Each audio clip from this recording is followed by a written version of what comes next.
Okay, Tony's right. How are you? Okay. I have my book with all the notes, like day by day. I just recorded my day 8, so this is day 9.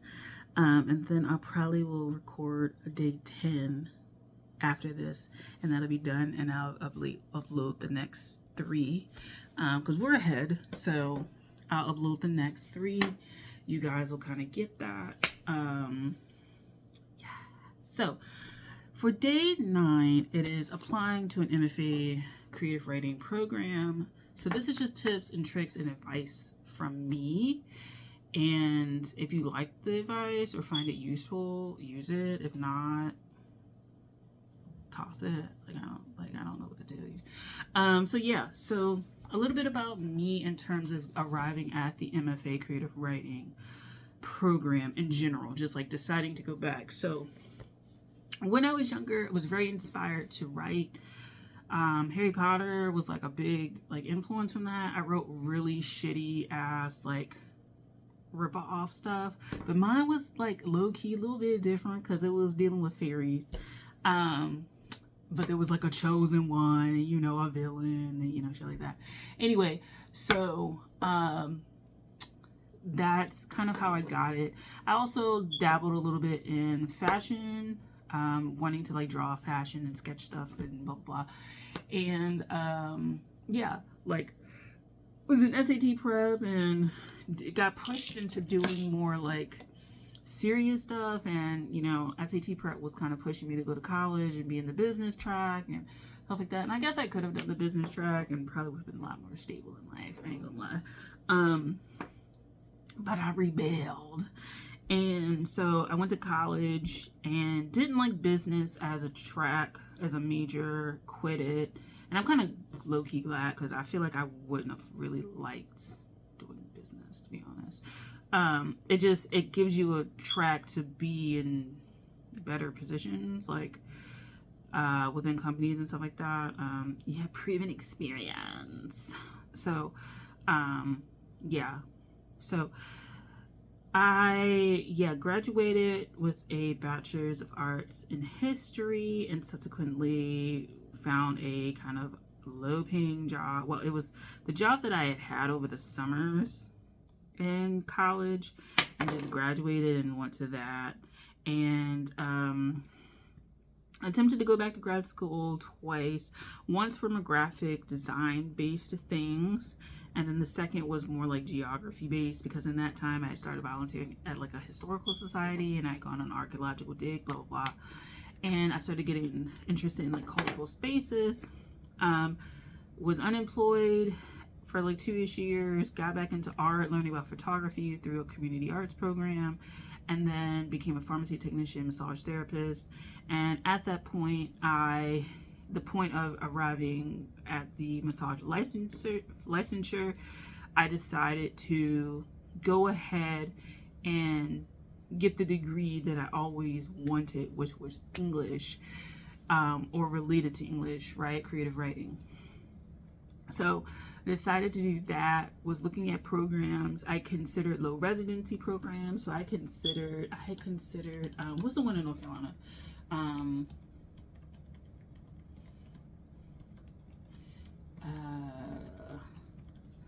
I considered, what's that one called? Warren Wilson. Yeah, Warren Wilson. So, I considered Warren Wilson. I considered the one that was in Vermont. And it was also low residency. I guess, is it Vermont College of Fine Arts? I don't know. I think so, because I'm looking at it right now. I don't think it was Bennington. I think it was Vermont. It was just funding and getting there, and living away from family was something that I wasn't necessarily prepared to do. Kind of glad about that, because my grandmother died literally 2 semesters in. So the spring semester 2024, because I enrolled and got in fall 2023, by spring she had died, literally 2 weeks into the semester. So I'm kind of glad that I was at home for that, because it literally was, we had to take her off of life support the next day. So I ended up staying locally for university, apply kind of on a whim, but not whim. And I just kind of had the urge to like do something with my life. And I just felt like I needed to move forward, and it was like a now or never kind of thing. I just felt like this energy of being trapped. So I applied and I got in, and I had luckily self-published a book of poetry and used that as my portfolio. And I think I had in my sample also a poem with edits from a writer who is a colleague or is known by one of the professors in the program, or pretty much all of them, but like they were, they know each other, and so I think that may have helped a little bit. So that's kind of where I am. And that's my overall story. So that was in 2023, fall 2023 entry. I'm leaving spring 2026. It's a 3-year program, and my program is different because it combines the writing part with the design part. So I write the book and I design the book also. So that's kind of a differentiating factor between the program that I'm in and other programs where you're just writing it. So cool. There's that. So what can I offer you in terms of ideas for creative writing programs? Thing one that you need to consider, and I'm gonna write this down to make sure I have like good thoughts. Thing one, consider whether or not you want a low res or like full res in person kind of thing, because that'll also determine where you go and what you apply to. Okay. 2, consider your genre and your interests. Consider who teaches this. That way you're not disappointed when you get there, right? So you want to make sure you even want to do this first. So let's back all the way up. Do you want to get a degree in creative writing? Do you feel like you need it for what you want to do? Some people feel like they can go to a few writing conferences. They can go, they don't have to do this stuff. They can go to a writing circle, a writing conference, and go from there. Other people like myself, I wanted to get a degree in creative writing. I knew that it afforded me the space and the time and an excuse to write. And I felt like I needed that guidance and direction of assignments and feedback and workshops and stuff like that consistently to do it. I also didn't have the upfront funds to fund my education, so I took out loans. So that would be another thing to consider. The cost, if it's fully funded or not. This is, I think, a big one to consider because MFA programs and graduate programs that lean towards the arts humanities tend to not receive nearly as much funding as our like business counterparts, our engineering counterparts, like our more research heavy counterparts. We tend to not have as much funding available, and so you need to really consider like the economics of going, whether or not you're willing to take out roughly $20,000 a year, if not more, depending on the program, right? I would aim for fully funded, if not fully, then partially funded programs, just because it is an expense, and given the field that you're going into, the best way to earn the money back is really through academia, and that's not necessarily a guarantee.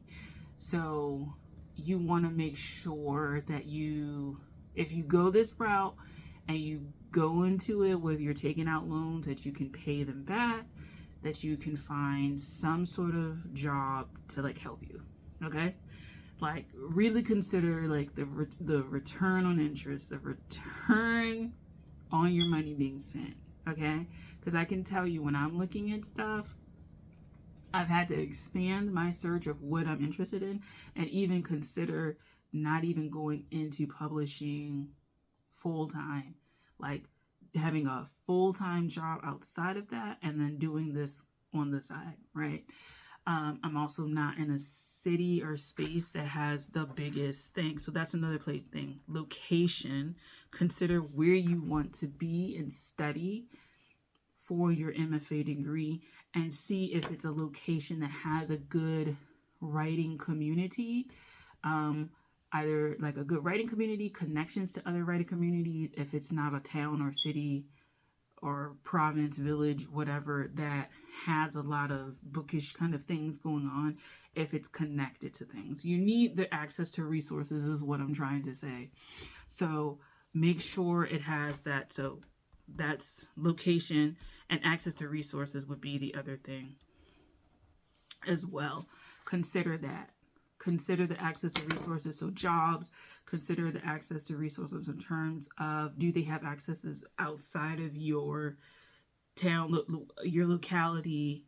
Do they have, how far is the reach of your professors, your faculty, the administrative capacity within the university, the career services, things like that, right? Because you need people to look over your resume, your CV, help you with websites, get all that professional stuff done, and you want the access and resources of your faculty members to kind of put in good words for you for different awards, fellowships, internships, things like that. You want to have people who have the ability to outreach and speak on your behalf, and you want to be in prime places where publishing makes sense.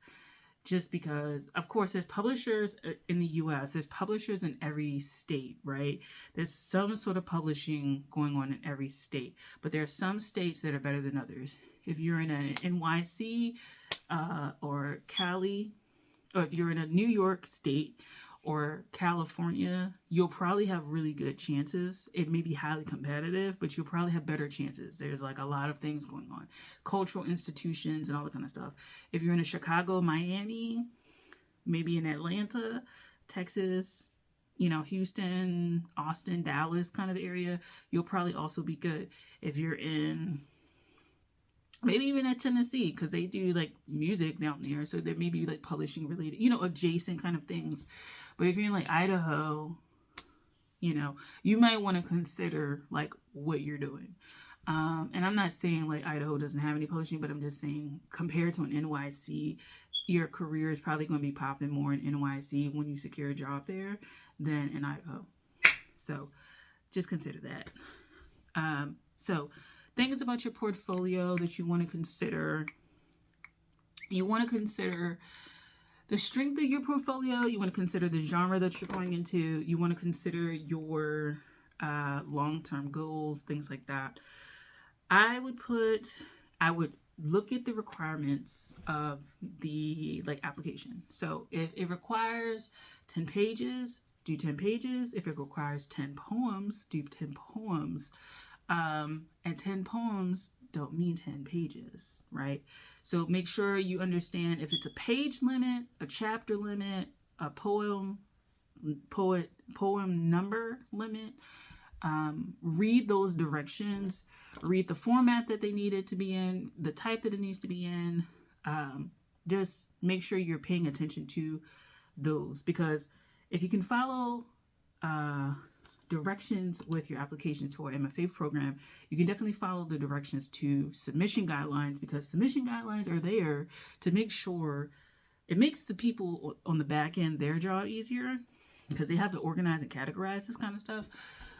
But it also just shows you can pay attention, right, and follow directions. So consider those things.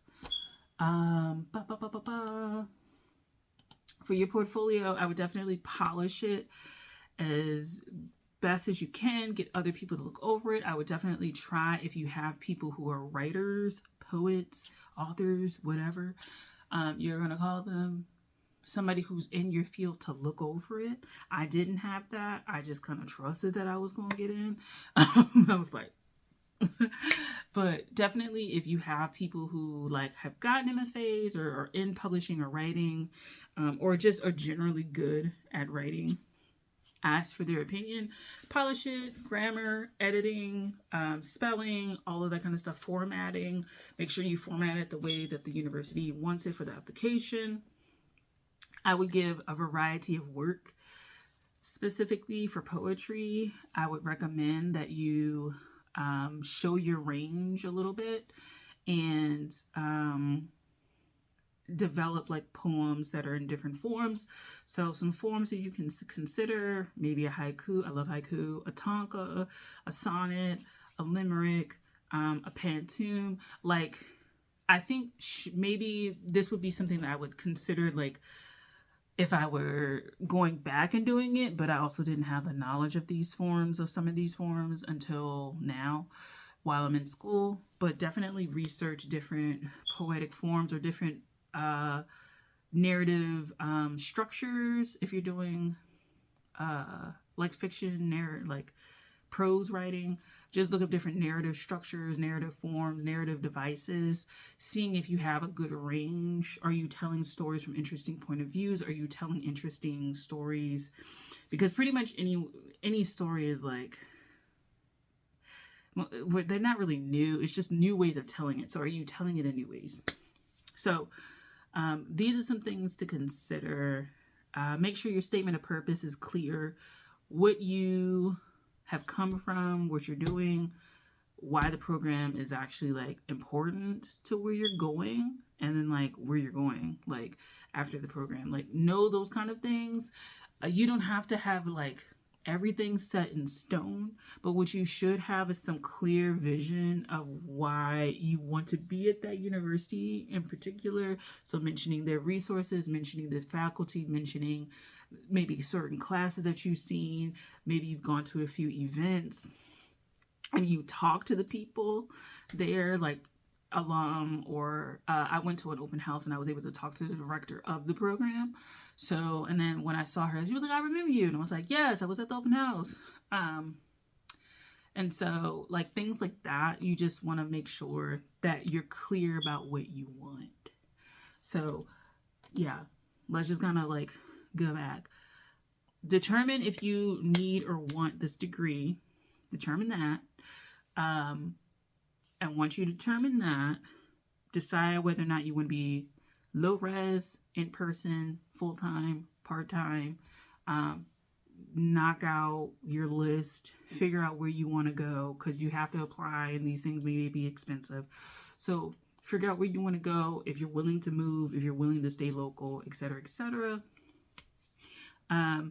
Make sure you understand your genre, your discipline, your interests, your writing interests, the faculty, what they offer, their specialties. Because if you are going into a program that doesn't do poetry that well, doesn't have really that many poetry people, or like doesn't produce that many poetry people, and that's exactly what you want to do, that's not the right program for you. Like, if you want to do fiction writing and they don't have a strong fiction team, they are strong fiction faculty, why would you apply there, right? So figure that out. Figure out the cost. Figure out if it's fully funded. If it's fully funded, there may be also stipulations like you have to teach. Usually fully funded means you're going to teach something. So there's that. If you can get any funding, any resources, anything monetary, see if you can do that. If not, are you willing to take out a loan for it? And given your location, which is the next one, can you reasonably expect to pay this back? Can you find anything within your region that will give you enough money to pay back what you owe, should you be owing anything? So think about that. Think about the location in terms of your future career in publishing, or not, but future career in publishing presumably. And if you would need to then move from there, and then what kind of weight does your program carry to do that? Right? So if you come from a university that ain't nobody heard of, and faculty that like are kind of more local celebs than regionally or nationally known, what weight does that carry when you're trying to go to maybe a bigger city? Think about that. Again, going into the next one, resources. Consider what resources the university itself has and its willingness to like fund you and put resources and give you opportunities and things like that. The career center, job center, whatever, does help people within your program. So there's that. When it comes to the application, make sure you're following the directions. When it comes to the submission materials, page length, number length, what they want, you know, from you. Clear up your grammar, your spelling, get a few read-overs, and then be very clear about what you want in your statement of purpose or whatever they're asking you for. It's usually a statement of purpose.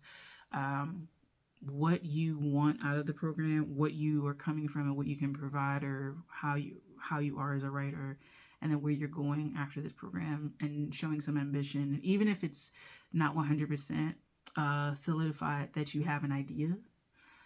And then showing variety in your work, which definitely will be developed as you go through the program, but showing some variety in your work, your ability to stretch the bounds of expectations, I think would be helpful. So yeah, so these are some things about applying to an MFA program. I hope that you found this useful. I have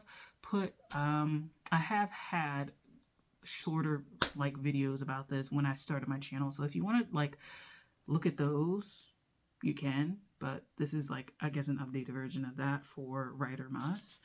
So thank you for watching. I'll talk to you guys later. Bye.